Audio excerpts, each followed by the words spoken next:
우리는 지금 요한 1서의 말씀을 함께 보고 있습니다. 요한 1서 1장과 2장에서는 성도가 하나님과의 관계, 하나님과 교제하는 자라는 사실에 초점을 맞추고 있습니다. 그리고 어떤 신앙생활을 해야 되는지를 덧붙여서 이야기를 하고 있습니다.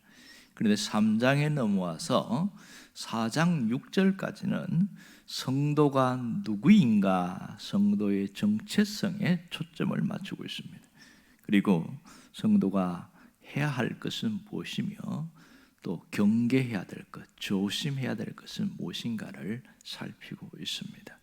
이 3장에 들어오면서 사도 요한은 감탄사와 질문으로 시작을 하고 있습니다. 1절을 보십시오. 보라, 아버지께서 어떠한 사랑을 우리에게 베푸사 하나님의 자녀라 일컬음을 받게 하셨는가. 아예 감탄사로 시작하고 있는 것이죠. 자, 이 감탄사는 2장 29절의 말씀과 연결되어 있습니다. 29절을 보면 그에게서 난 줄을 알리라 이렇게 이야기하고 있습니다. 우리가 하나님으로부터 난다, 그 얘기를 하고 있는데 그것을 해석한 것이 1절 말씀입니다. 그러니까 하나님으로부터 난다는 것은 하나님의 자녀가 된다는 그런 것으로 해석을 하고 있는 것이죠. 이것은 오직 하나님의 놀라운 사랑의 결과로 주어진 은혜다. 그래서 이것은 하나님의 전적인 은혜요, 하나님 우리에게 주시는 선물이다, 그 얘기를 하고 있습니다. 자, 1절은 이 위대한 사랑을 우리에게 주셔서 어떻게 하나님의 자녀라고 일컬음을 받았는지를 깨닫게 하는 감탄문인 것을 알 수가 있지요. 그 다음, 세상이 우리를 알지 못하면, 이 말은 이 세상이라는 단어는 세상에 사는 사람들 이런 뜻이고요.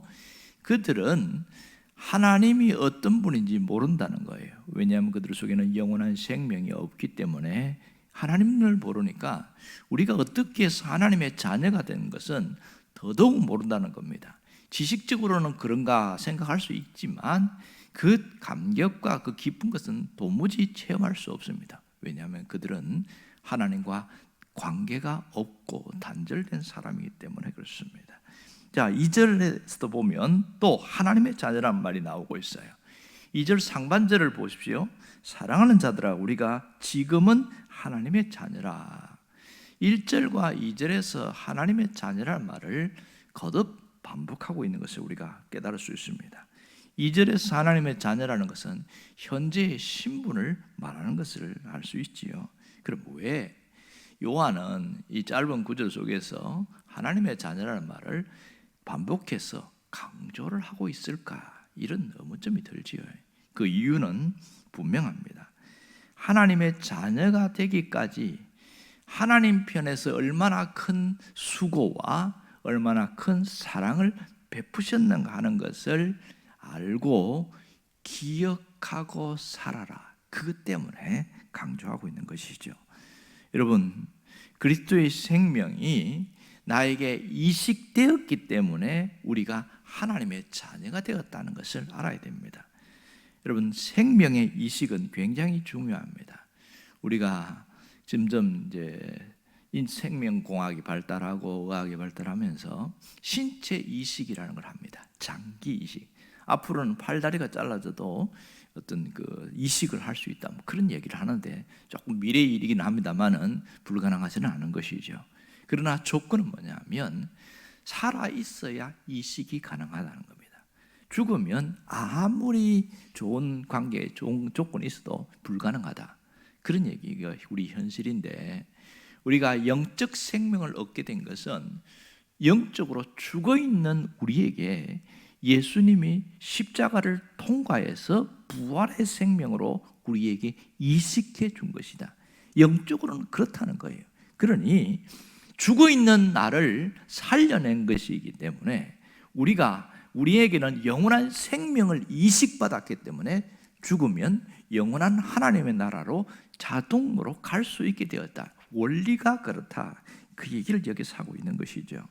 자, 우리는 생명을 이식받은 사람이라는 것을 알고 이것을 깨닫고 살아가는 것이 얼마나 중요한지 아느냐, 그 얘기를 강조하고 있는 거예요. 자, 오늘 여기서 이 1절에서 3절까지에 보면 상당한 것은 깊은 내용들이 있어요. 구조적 분석을 할 필요가 있는데 거기서 놀라운 것을 발견할 수가 있습니다. 먼저 2절 하반절에 보면 장래에 어떻게 될지 아직 우리에게 나타나지 아니하였으나, 이렇게 말한 거 보면 이것은 우리가 하나님의 자녀이긴 하지만 앞으로 그리스도께서 나타나실 때에는 우리가 어떠한 모습인지 지금은 상상할 수 없지만 대단한 일이 일어날 것이다. 왜냐하면 우리가 그분과 같이 된다는 거예요. 그리스도와 같은 모습으로 달라질 것이기 때문에, 이러면서 미래적인 얘기를 하고 있습니다. 자, 여기서 정리를 해보면 1절은 우리가 하나님의 자녀가 되는 단계를 말하고 있습니다. 그러니까 하나님의 자녀다운 모습은 전혀 없지만 하나님의 자녀가 어떻게 되었는가를 설명하고 있는 것이죠. 그러니까 하나님의 자녀는 양자로 택함을 받았기 때문에 그렇다, 이 얘기를 하는데, 이걸 조직신학에서 칭의라고 이야기합니다. 칭의, justification, 이렇게 이야기하죠. 그러면 2절 상반절은 뭐냐면 지금 우리가 하나님의 자녀가 되었다, 이런 얘기를 합니다.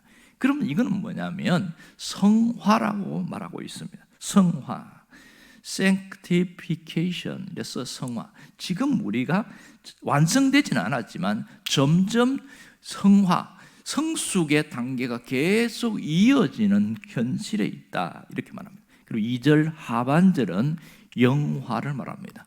glorification, 영화의 단계, 영화로운 모습. 이것은 하나님의 자녀된 우리가 구원이 완성되어 간 그 모습을 이야기합니다. 죽음 이후에 일어날 일이긴 하지만 그리스도가 오시면 또 재림 때에 함께 일어날 일이기도 합니다. 그래서 우리가 그리스도와 같은 모습으로 달라질 것이다, 이렇게 이야기합니다. 어떤 분은 이 내용을 쓴 것을 보니까 그 영화의 모습의 그림자를 성경에서 보여준 적이 있다, 이렇게 이야기하는 거예요. 그것이 뭐냐면 변화산 사건입니다. 베드로와 요한과 야고보를 데리고 예수님이 그 다볼산이라고 이스라엘 거기에서 홀연히 변화되었는데 그것을 이제 변화산이라고 합니다. 그것에서 영화의 모습을 보여줬다, 영화로운 모습, 그렇게 얘기를 하고 있어요. 또 요한 계시록에 보면 예수님이 발에 하얀 옷을 입고 끌리는 옷, 그다음에 그런 모습과 불꽃 같은 눈으로 이렇게 하면서 예수님이 나타나신 장면을 설명하는데 이게 영화로운 모습을 이야기를 한다, 그렇게 말하는 분도 있더라고요. 가만히 들어보니까 그럴 것 같기도 해요. 영화의 모습이 상상이 되지 않으니까. 그런데 하나님의 자녀도 함께 영화의 단계로 이어진다, 그렇게 말합니다. 정리해 보면 1절은 칭의와 2절은 성화와 영화를 말하고 있습니다. 결국 이 모습을 하나로 묶으면 구원, 그렇게 말합니다. 우리가 구원이 이루어지는 단계, 이렇게 표현되어지는데요. 자, 이 구원은 완성되어지지 않았습니다. 그래서 우리는 이미와 아직 사이를 살고 있다. 이 신학적으로 굉장히 중요한 단어입니다. 조직신학에서 하나님 나라를 강조할 때 반드시 이거는 빼놓지 않는데, 우리는 이미와 아직 사이, already와 not yet 사이에 머물고 있다, 그런 얘기를 합니다. 결국 우리는 종말론적인 시간을 향해서 가는 그런 단계, 그런 상황에 있다는 거 말합니다. 그래서 우리 인생을 아직은, 현실은 지금 성화의 과정을 겪기 때문에 광야의 시간이다, 이런 표현을 하고 있는 거예요. 자, 이렇게 광야의 시간에도 중요한 것은 하나님이 나의 아버지가 되신다는 사실을 깨달아야 된다. 지금 이 점을 이 사도 요한이 강조하고 있는 겁니다. 그러니 신분의 정체성이 무엇인가를 요한이 3장 출발부터 계속해서 강조하고 있는데, 중간에 가면 너희가 하나님의 자녀라는 것을 안다면 어떻게 살아야 되는지를 내가 다시 한번 이야기해 줄게, 이러면서 앞부분 걸 또 한번 구체적으로 강조하고 있고, 그러면 하나님의 자녀는 경계해야 될 것, 조심해야 될 게 또 있다 이러면서 이단에 대한 이야기를 또 이야기하는 거예요. 그러니까 2장에서 적그리스도에 대해서 이야기했는데 4장 앞부분에 가면 또 이야기를 하는 겁니다. 나이가 들어서 그런지 반복을 2번씩이나 하고 있는 거 보면 상당히, 처음에는 이 성경이 왜 이렇게 헷갈리게 됐는데, 이분은 시간 배열로 논리적으로 그렇게 써놓지 않았어요. 이 나이 든 분이 이거 진짜 중요하니까 너 잊지 말아야 돼, 정말 기억해야 돼, 그렇게 이야기했어요. 그리고 한참 이야기가 또 이야기를 하는 거예요. 그런 흐름을, 구조를 볼 수 있는 것이죠. 자, 여기서 가장 중요한 건 무엇일까요? 신앙생활이 뭔지를 알고 신앙생활하는 사람들이 어떠한 모습으로 살아가는가, 그리고 늘 주님과의 관계가 어떻게 계속 연결되어 있는가, 이 부분이 중요하다는 겁니다. 그러니까 신앙생활 하지만은 멀리 계신 하나님, 그렇게 느끼는 사람은 항상 멀찍이 계신 그 하나님과 가까워지려고 원하지 않습니다. 불편하다는 거예요. 부담스럽다는 거예요. 그러나 이 가까운 친밀한 관계에서 그 감격을 느끼는 사람, 그 사랑을 느낀 사람은 어떻든지 가까이 하나님과 함께 하고 싶다, 이렇게 말하고 있는 겁니다. 여러분, 어떤 면에서 신앙생활은 하나님과의 관계입니다. 관계가 좋아져야 돼요. 근데 언제 가장 행복한 줄 아세요? 사람이 행복한 것은 없는 것을 얻을 때에 행복이 있어요. 이것은 짧습니다. 그러나 관계가 좋아질 때는 행복이 오래 갑니다. 이 모든 것은 관계 속에 있습니다. 수평적으로 부부관계나 이웃관계나 자녀관계에서 관계가 좋아질 친밀한 관계에 있을 때 내가 행복하다, 이걸 일반적으로 느끼게 만들어놨거든요. 하나님이 창조사역을 할 때에도 서로 세 분이 함께, 삼위 하나님이 함께 관계하면서 좋은 관계 속에서 창조사역을 이루었고 구속사역도 이렇게 이루어 나가셨습니다. 마지막 우리의 재림 때에 나타나는 모든 관계 속에서도 물론 성자 예수님이 만왕의 왕으로 오시지만 삼위 하나님의 관계 속에 쓰여졌습니다. 우리가 이렇게 수평적으로 사람들과의 관계도 이런 좋은 관계를 살기를 원해요. 왜? 거기에 행복이 있으니까. 그러면 수직적으로 하나님과도 좋은 관계를 되기를 원하는 겁니다. 왜? 그래야 신앙생활이 행복하니까. 이 관계가 깨어지는 것이 가장 안 좋은 겁니다. 안타까운 것은 수평적이든 수직적이든 관계를 깨어지게 하는 건 딱 한 가지밖에 없습니다. 죄입니다. 죄가 들어오면 관계는 여지없이 깨어지게 되어집니다. 그래서 하나님이 끊임없이 말씀으로 우리에게 권면하는 이유는 뭐냐면, 관계가 깨어지는 거 알거든요. 우리가 좋은 관계를 원하지만 현실은 잘 안 된다는 걸 압니다. 그래서 하나님이 찾아오시는 하나님, 이렇게 이야기하는 거예요. 왜 하나님이 찾아오십니까? 관계가 깨어지는데 이 인간편에서 먼저 못하니까 하나님이 먼저 찾아오시는 거예요. 계속 마음에 노크를 하고 계시고, 너 그러면 안 되잖아 이러면서 하나님이 자꾸 얘기를 하는 거예요.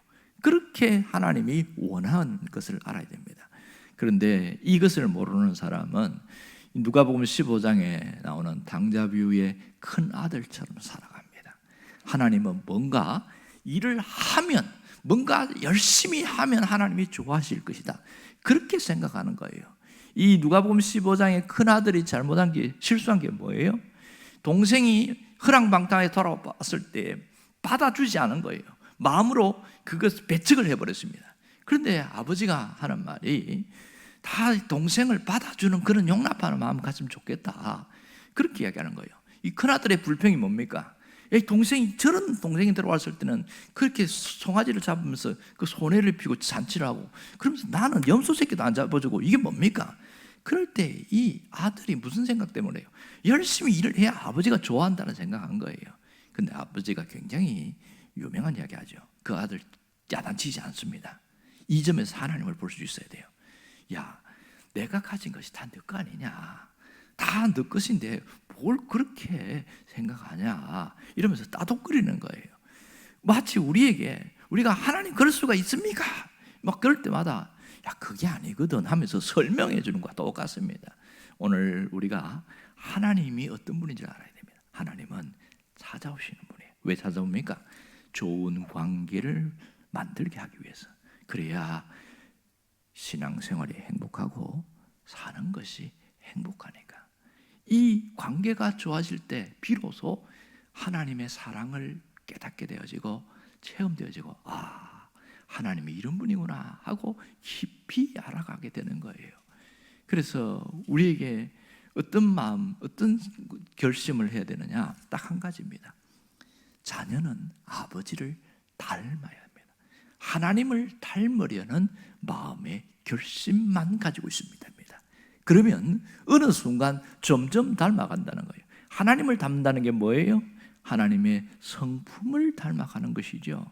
하나님의 성품에 가장 중요한 것이 보면 두 가지가 있는데 그 중에 하나는 사랑이고 하나는 거룩함입니다.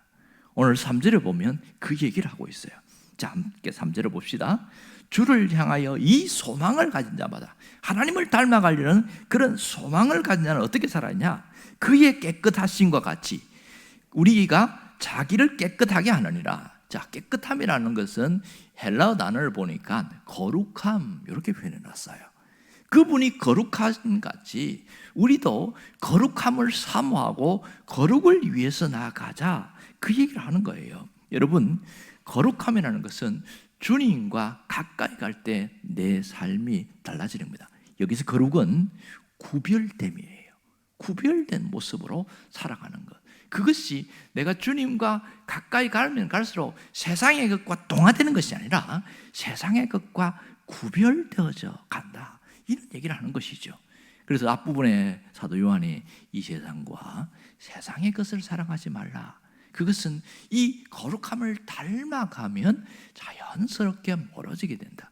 신앙생활은 결국은 되어지는 겁니다. 그럴 때 신앙생활이 얼마나 행복한지를 깨닫게 됩니다. 이런 은혜가 있기를 주의 이름으로 축원합니다. 기도하겠습니다.